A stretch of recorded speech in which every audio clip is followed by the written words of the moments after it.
Joseph apprend que son père est malade, qu'il est souffrant. Et il savait qu'il devait se hâter d'aller le voir. Lui, il savait cela. Pourquoi? Parce que s'il voulait que Jacob bénisse ses enfants, il fallait qu'il parte vite avant la mort de son père.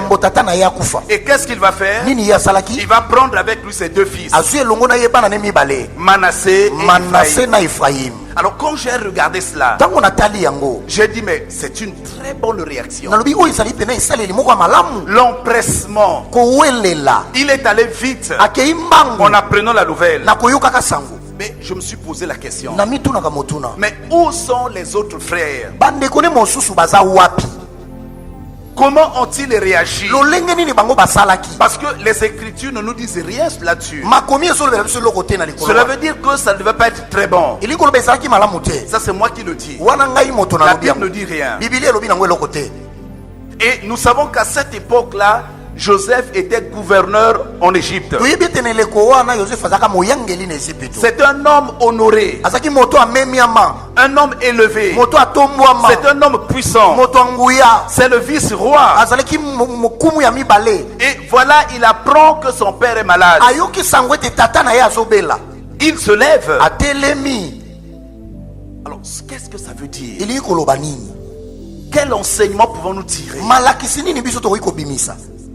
Parce que la Bible dit que ces choses ont été écrites pour nous servir d'exemple.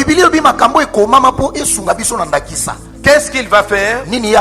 Il va rendre honneur à son père. C'est un bel exemple. Ça veut dire qu'il va s'enquérir de sa situation, de son état de santé.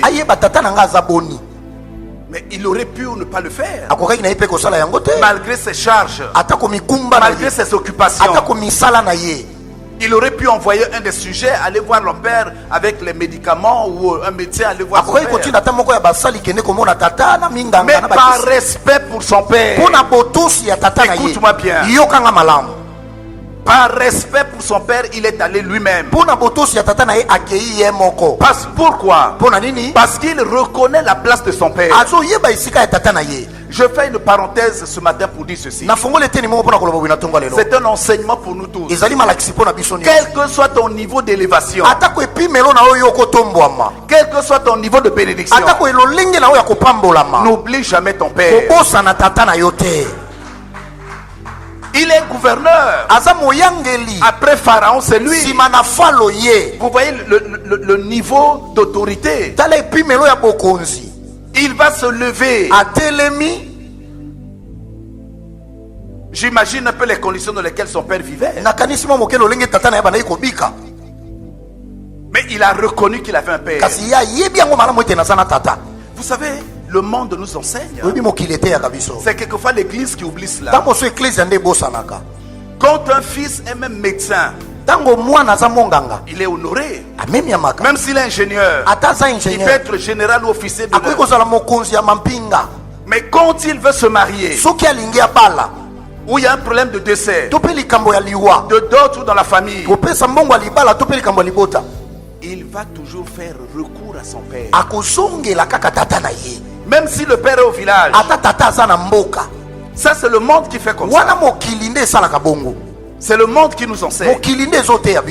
Ce matin j'en parle pour que nous puissions tirer des leçons. Et que quelque chose puisse influencer maintenant ton ministère différemment. Ça c'est les pères géniteurs, la famille. Mais spirituellement, nous, le père spirituel a la même valeur que le père biologique. Le père biologique, c'est celui qui te met au monde. Quelquefois, il ne fait plus rien pour toi. Mais pour ton éternité, pour ta destinée, c'est le père spirituel qui va s'en occuper. Donc, il est important. Il est important. Ton père est porteur de bénédiction. La grâce est sur ton père. Et tous les enfants ne bénéficient que de la grâce de leur père. La Bible dit que Noé trouva grâce aux yeux de Dieu. La grâce n'était pas sur les enfants. Les enfants n'ont fait que profiter de la grâce de leur père. Nous voyons ici que Joseph a une sensibilité spirituelle. Et il connaît l'honneur qu'on rend à un père.